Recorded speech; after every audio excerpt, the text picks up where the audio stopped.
Welcome to The Explainer. Today, we're jumping right in and taking a guided tour of the Vue.js ecosystem. It's a really powerful toolkit for anyone building modern web applications. So here's a question that pretty much every developer faces, right? You're trying to build something with all these advanced features, you want it to be super fast, but you also want the process of actually building it to feel simple, intuitive, and let's be honest, fun. And that's exactly where Vue.js comes in. It's designed to solve this exact problem. Under the hood, it's incredibly powerful. But on the surface, it's designed to be really approachable.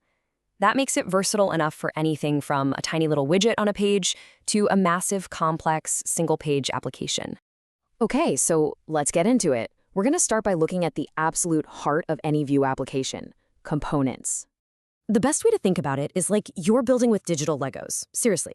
You create these small, self-contained pieces, like a search bar or a user profile card, and then you just assemble them into a bigger structure. Every single app starts with one main root component, and then everything else just branches out from there. Okay, but wait a second. This whole Lego approach brings up a really important question. Imagine you're filling out a long form in one component, then you click in a tab to check something else really quick. By default, when you switch away, Vue kind of cleans up that old component, and poof, all the text you typed is gone. And this is where Vue gets really clever. It gives you this special little wrapper called Keep Alive. Instead of destroying the component when you switch away, it just caches it. It keeps it alive in the background. This is a huge deal. It means when you click back, your form data is still there, your scroll position is right where you left it, everything is preserved. It's one of those small things that makes an app feel so much more professional. So, keeping your data safe is one thing, but what about making the app actually feel good to use? Making it feel alive and responsive. That's where animations and transitions come in, and they can really give your app that polished professional vibe. And again, Vue has a super handy built-in tool for this called Transition. It makes adding animations so simple. You basically just tell Vue, hey, I want this thing to start out invisible, and I want it to end up fully visible. And that's it. Vue handles all the tricky in-between steps, applying the right CSS classes at the right time to create a smooth animation.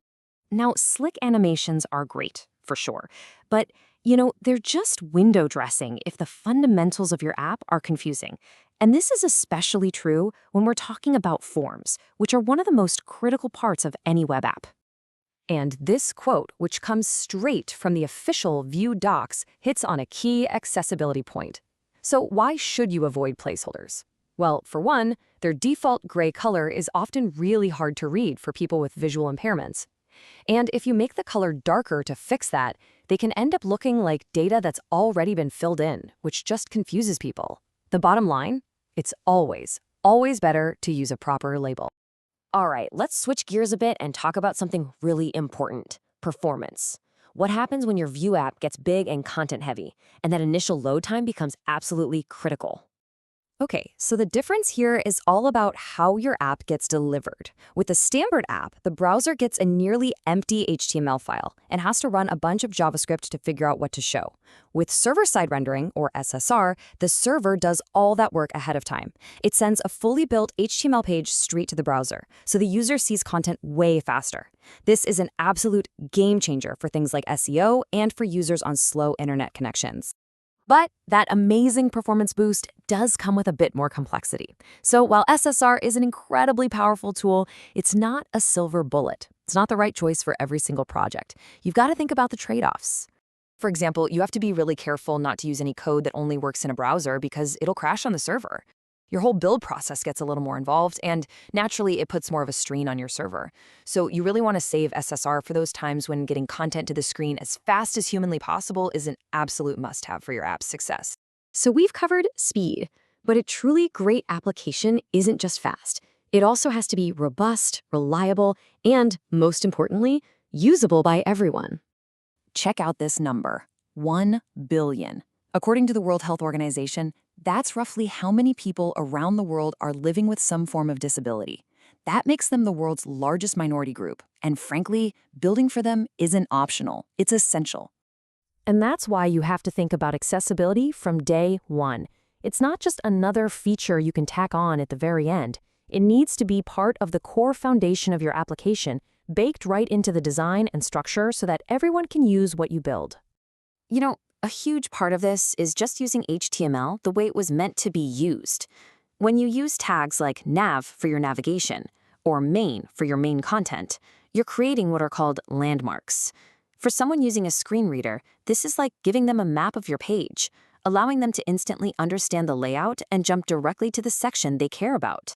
And to make sure that our app is reliable, that it works and keeps working, we rely on this idea called the testing pyramid. Think of it this way. The foundation is made up of tons of really fast unit tests that check tiny isolated bits of code. In the middle, you have component tests that check how your different Lego blocks fit together. And then right at the top, you have just a few end-to-end tests that act like a real user clicking through your entire application to make sure the whole journey works. And really, that brings us full circle. When you put it all together, from those tiny, self-contained components with slick transitions all the way up to huge server-rendered apps that are accessible and reliable, you really start to see Vue's core philosophy. It's a progressive framework, which just means it gives you what you need when you need it. It lets you start small and scale up to something massive, all without sacrificing that approachability that makes it famous. And that's our tour. Vue is all about finding that perfect sweet spot between raw power and elegant simplicity, which honestly just makes it a joy to work with. So the only real question left is, what amazing problem are you going to solve with it?